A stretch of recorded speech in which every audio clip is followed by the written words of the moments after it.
10 ವರ್ಷಕ್ಕೊಂದ್ಸತಿ notification ಆದ್ರೆ ಯಾರು sir ವಯೋಮಿತಿ ಮೀರುತ್ತಾರೆ? ಪ್ರತಿ ವರ್ಷ ವಯೋಮಿತಿ ದೈಹಿಕ ಶಿಕ್ಷಕರಾಗಿ 7-8 ವರ್ಷ ಆಗಿದೆ FK ನೋಟಿಫಿಕೇಶನ್ ಆಗಿ, 5 ವರ್ಷ ಆಗಿದೆ ಸರ್ PSI ನೋಟಿಫಿಕೇಶನ್ ಆಗಿ, ಟೀಚರ್ಸ್ ರಿಕ್ರೂಟ್ಮೆಂಟ್ ಆಗಿ ಸುಮಾರು 7-8 ವರ್ಷ ಆಗಿದೆ ಸರ್. ದಯವಿಟ್ಟು ಈ ಒಂದು ರಿಕ್ರೂಟ್ಮೆಂಟ್ ಸರ್ ದಯವಿಟ್ಟು ಎಲ್ಲ ವಿದ್ಯಾರ್ಥಿಗಳ ಪರವಾಗಿ ನಿಮಗೆ ಸರ್ಕಾರಕ್ಕೆ ನಾನು ಬೇಡ್ಕೊಡೋದೇನಪ್ಪ ಅಂತಂದ್ರೆ ಸರ್ ಈ ಕೂಡಲೇ ನೇಮಕಾತಿ ಪ್ರಕ್ರಿಯೆಯನ್ನ ಪ್ರಾರಂಭ ಮಾಡಿ ಮಾನ್ಯ AICC ಅಧ್ಯಕ್ಷರಾದಂತಹ ಮಲ್ಲಿಕಾರ್ಜುನ್ ಖರ್ಗೆ ಸರ್ ಏನ್ ಹೇಳೋದು ಅಂದ್ರೆ 17% ಇಂದ 83% ಅವರಿಗೆ ತೊಂದರೆ ಆಗಬಾರ್ದು, ನೇಮಕಾತಿ ಪ್ರಕ್ರಿಯೆ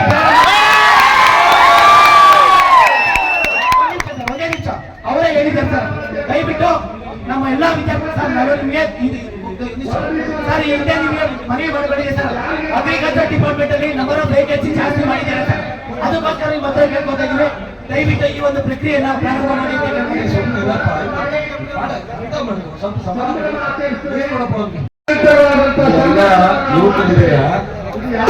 ನಿಮ್ಮ ಪರವಾಗಿ AICC ನಮ್ಮ ಲೀಗಿಗೆ ಸಪೋರ್ಟ್ ಹಾಕಿದ್ದೀರಾ.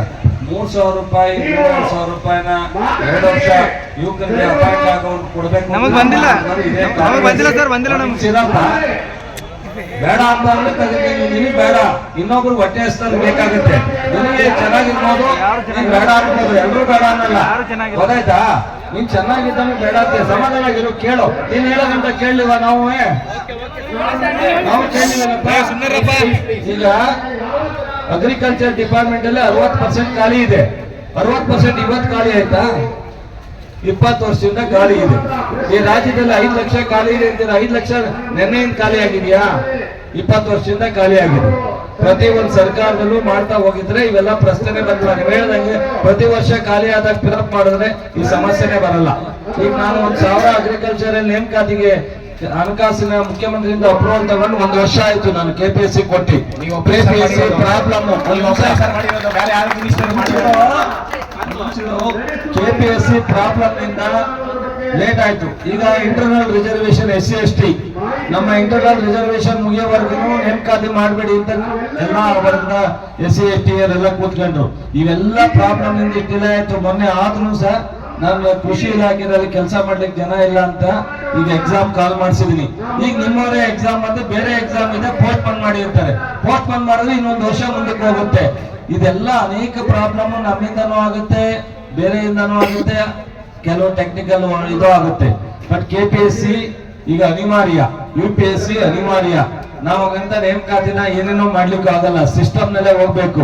ಸಿಸ್ಟಮ್ ನಲ್ಲಿ ತಪ್ಪು ಮಾಡಿದ್ರೆ ಕ್ರಮ ತಗೋಬಹುದು ಸರ್ಕಾರ, ಆದ್ರೆ ಅದಕ್ಕೂ ಸಹ ನೀತಿ ಎಲ್ಲ ಇದೆ.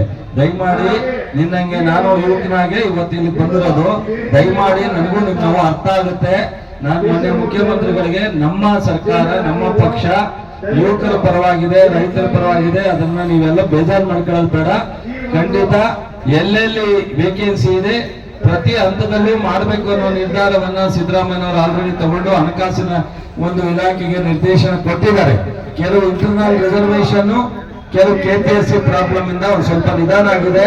ಇದನ್ನೆಲ್ಲ ಬಗೆಹರಿಸಿ ಇನ್ನು 1 ತಿಂಗಳು 2 ತಿಂಗಳೊಳಗಡೆ ಎಲ್ಲಾ ನೇಮಕಾತಿನ ಹೊಸ ನೋಟಿಫಿಕೇಶನ್ ಎಲ್ಲೆಲ್ಲಿ ಮಿನಿಮಮ್ 33% ಮಿನಿಮಮ್ ವೇಕೆನ್ಸಿಗೆ ಒಂದೇ ಸಲ ಫಿಲಪ್ ಮಾಡ್ಲಿಕ್ಕೆ ಆಗಲ್ಲ. 33% ಎಲ್ಲಾ ಇಲಾಖೆಯ ಖಾಲಿ ಹುದ್ದೆಗಳಿಗೆ ನೋಟಿಫಿಕೇಶನ್ ಮಾಡಬೇಕು ಅಂತ ಹೇಳಿ ಮಾನ್ಯ ಮುಖ್ಯಮಂತ್ರಿಯವರು ಸೂಚನೆ ಕೊಟ್ಟಿದ್ದಾರೆ. ನಾನು ಸಹ ಇವತ್ತು ನಿಮ್ಮೆಲ್ಲರ ಮನವಿಯನ್ನ ಅವ್ರ ಗಮನಕ್ಕೆ ತಂದು ಆದಷ್ಟು ಬೇಗ ಪೊಲೀಸ್ ಡಿಪಾರ್ಟ್ಮೆಂಟ್ ಇರ್ಬೋದು, ಬೇರೆ ಡಿಪಾರ್ಟ್ಮೆಂಟ್ ಇರ್ಬೋದು, ಎಲ್ಲವನ್ನೂ ಸಹ ನಾನು ಮಾನ್ಯ ಮುಖ್ಯಮಂತ್ರಿಗಳಿಗೆ, ಗೃಹ ಮಂತ್ರಿಗಳಿಗೆ, ಸಂಬಂಧಪಟ್ಟಂತ ಮಂತ್ರಿಗಳಿಗೂ ಮಾತನಾಡಿ ನಮಗೂ ಸಹ ನಿಮ್ಮ ಮೇಲೆ ಒಂದು ವಿಶ್ವಾಸ ಇದೆ.